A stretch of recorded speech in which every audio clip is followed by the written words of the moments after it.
Welcome to Realm of Millenia. Be ye man, woman, child, a spirit, creature, a demon, be ye a native migrator, or maybe in some sort of invader into realm. Welcome, for I am your host, the MILLENIANmailmen, here today bringing you guys and gals another theatrical Thursday, where I basically give you a character introduction of a new character, and otherwise just try to be extra, hope you read all about it all day long.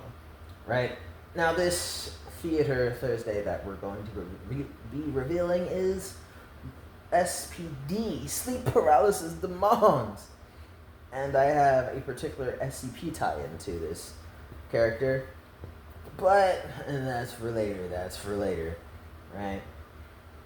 This particular character I have here, I just got into a groove one day while I was writing the actual book, Realm of Millenia. While I was writing in my notebook for book number 1 of the Realm of Millenia book series, I got into this groovy state, and I'm like, what about this? And I got into a kind of a side bending state where I went down a rabbit hole of trying to get into the headspace of a particular character and their mindset and the medical aspects and the psychological. And while I was under that rabbit hole, I kind of basically said, I gotta contemplate more than just this character. I need to undergo the understanding of a villain before I can fully get into the vibes of the character I want to portray. So how about I just start writing down some quick BS here, quick BS there, just to write up and drudge up a random backstory of a villain real quick, and then from there, when I get this baseline understanding of the terrible psychosis of this kind of villain, can I be able to be no, this character isn't that bad, but they're also not as good as the holier than thou guys, right? So I wanted to kind of make a dichotomy so I could find a very decent median middle to this particular character I did want. And this story of the sleep paralysis demons with a Z is ultimately the relative villain and their backstory of why they're such a terrible villain, right? This guy is so terrible. So to articulate how horrible and terrible this guy is, I would give you the backstory of this particular character and why this character is the way this character is, right? So ultimately, that is the case there, and this is the difference. That is how I came to have this whole story of sleep paralysis demons. I was working on a rabbit hole. I went down a rabbit hole trying to create a narrative for one character, but I realized I was delving too far and too deep into irrelevant things, because I digress a lot. With stream of consciousness, I digress a lot. So when I realized how far I was digressing, I decided that I was going to uplift all of these things and put it into the notebook and make sure I designate it as an unnamed character for now, and I'll name it later when I have all the details for it. And after I finished it, I'm like, cool, I love this. Now how can I pick apart and disable these things to get to the character I actually wanted to convey to the audience for this character that is about to be in book number 1, instead of this alternative character who will probably make it into book number 7 at earliest. So sleep paralysis demon ultimately is off that basis, and in there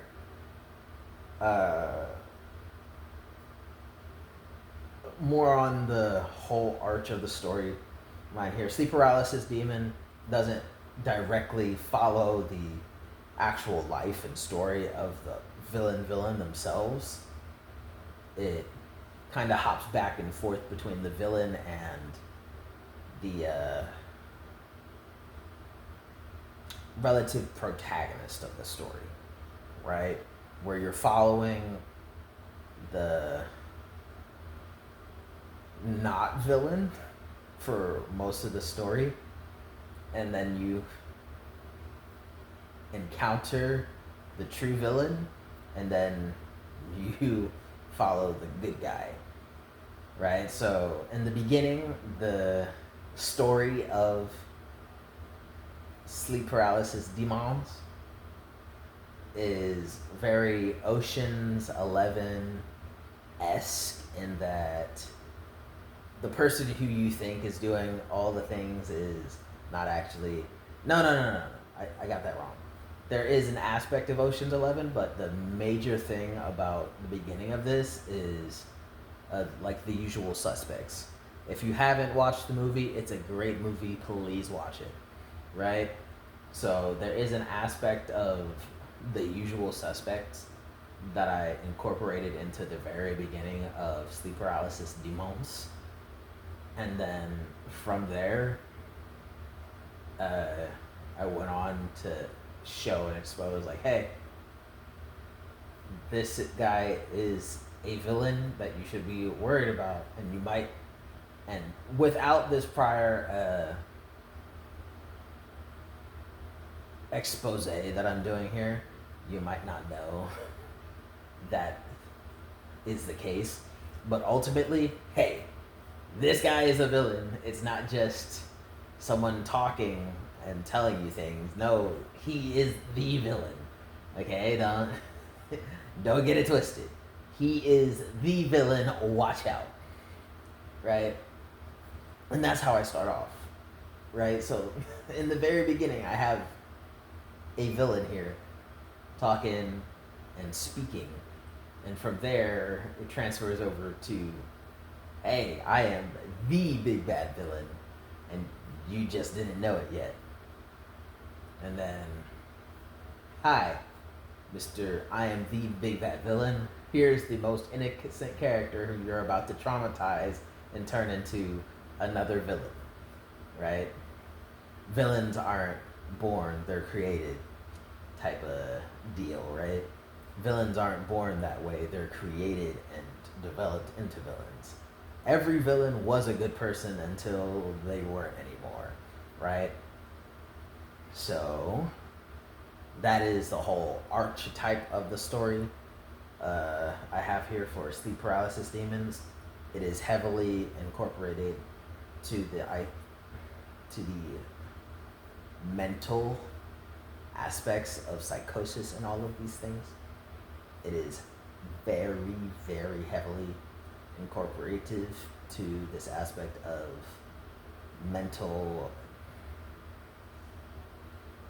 trauma and mental anguish.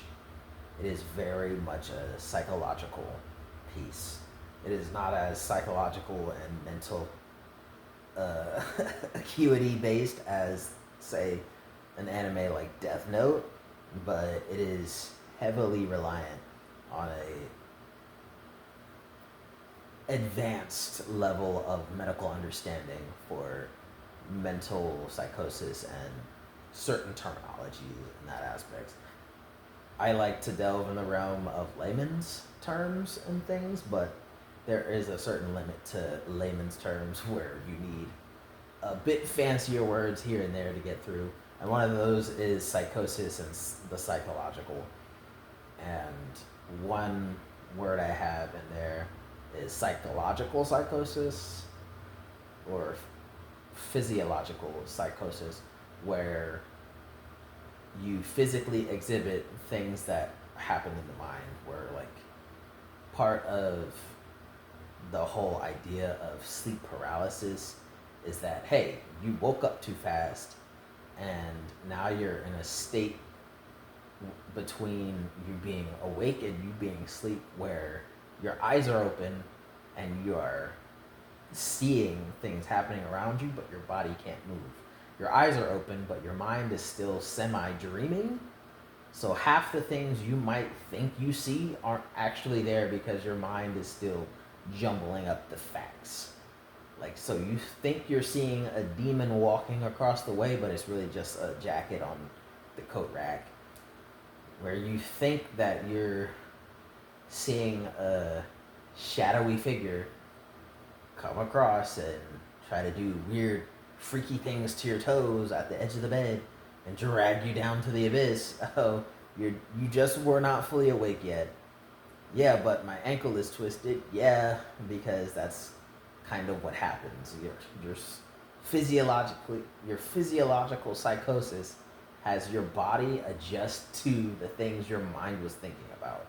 So you thought you were on fire and you were having rug burn, while in the middle of your sleep paralysis, your body subtly managed to make you get rug burn from the blanket you were wearing and stuff, right?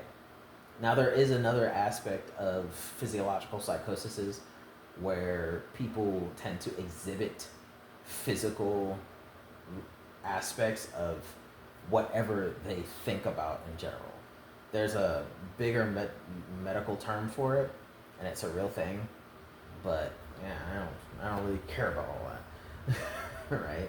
And I don't really think that is going to be necessarily important for a whole F-ton of people in reality either, so I'm not going to draw undue awareness to the fact that other than this type of thing exists.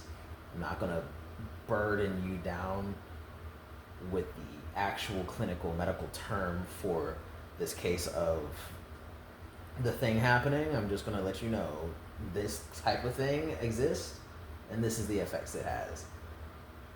Right? It's a type of physiological psychosis where so long as you think about something, it'll have an effect.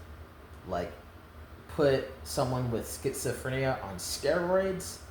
Schizophrenics are people who see and hear things that aren't actually there, right?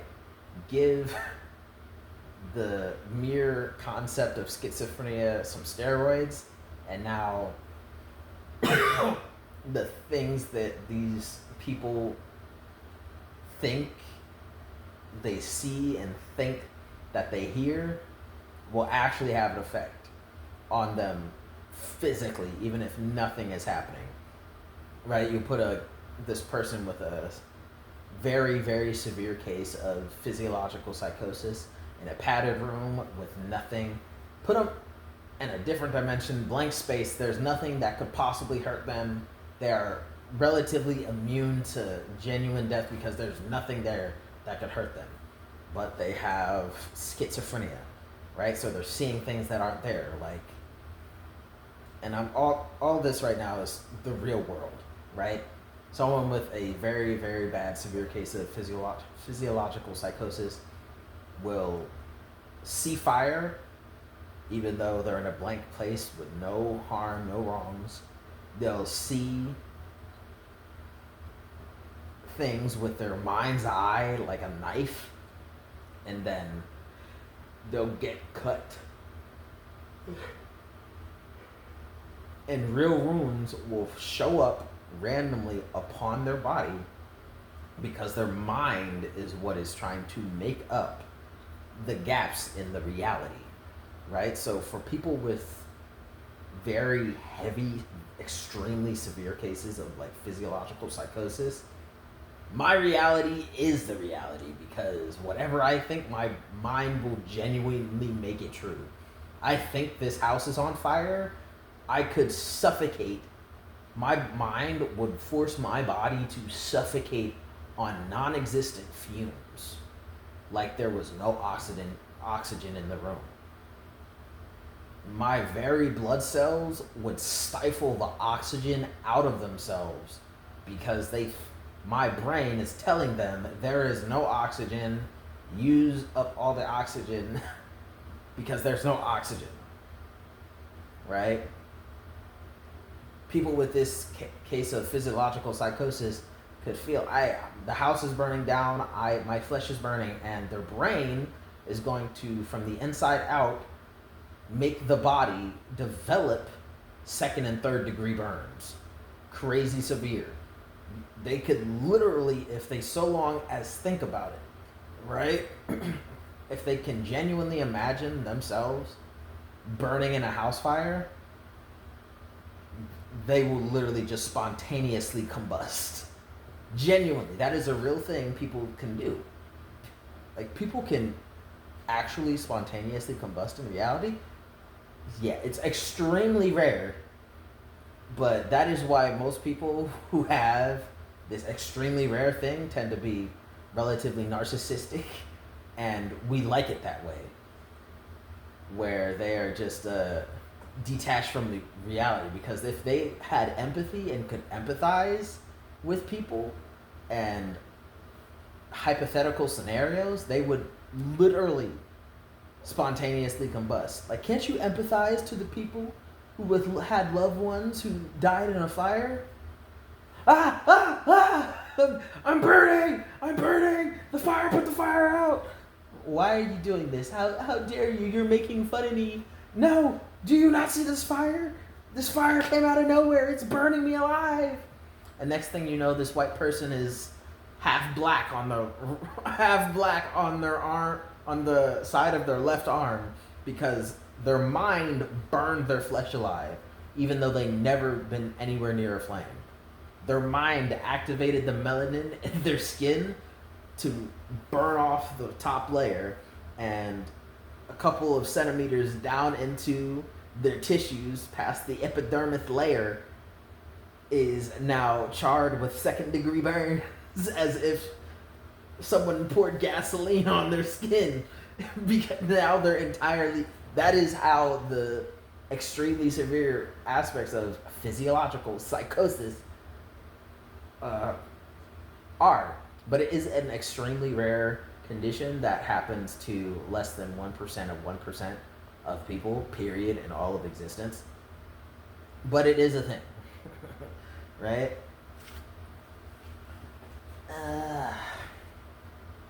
So physiological psychosis, mind affects the physical realm, right? And that is the basis of what you might need to really know about in order to understand the first quarter section of this short about the sleep paralysis demons. Because I really get highly medical, psychological, and scientific in the first page and a half, where all the detectives in the hospital are talking about is this understanding of what a physical psychosis is, right? I kind of brushed over it in the first page or two, because speak layman terms, get to the point, right? I was really racing to get to the story itself, but now that I have read it and I do fully understand it, and I understand my audience, right? If you don't know what a physiological psychosis is, that is what a physiological psychosis is, right?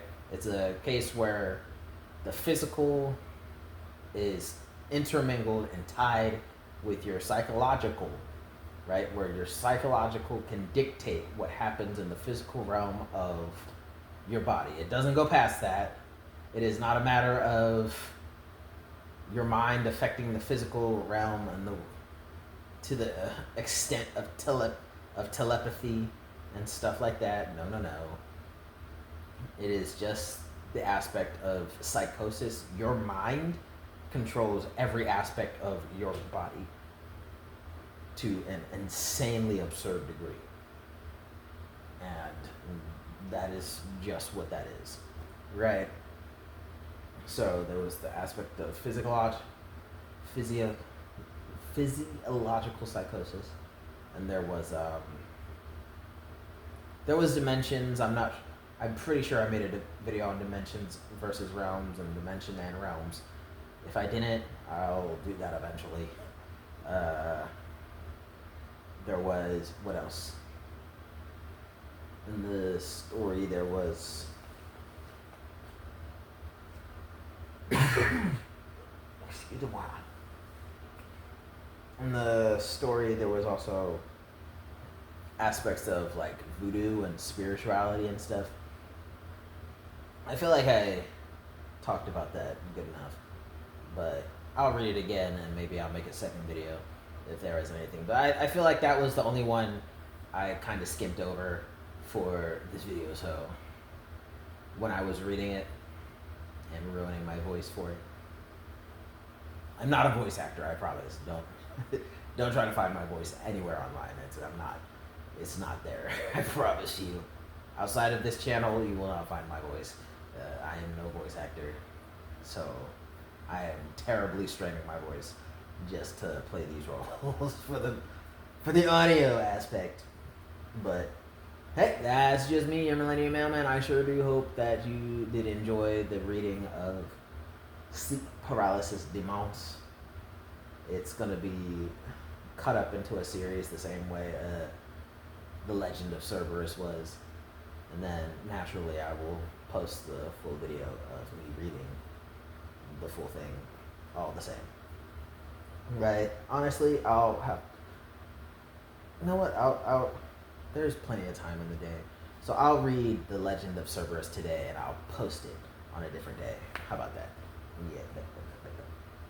But anywho, that's just me, the Millennium Mailman. I sure do hope you leave a like if you like what I had to say, or at least how I said it. Leave a comment on the video. Start a debate, start a conversation down there. I check my email once a week if you want to send me an email at millennianmailmen@gmail.com. Share the video for more exposure, or subscribe if you feel like it. Peace, love, and happiness, and all the best of things to you. Till next time.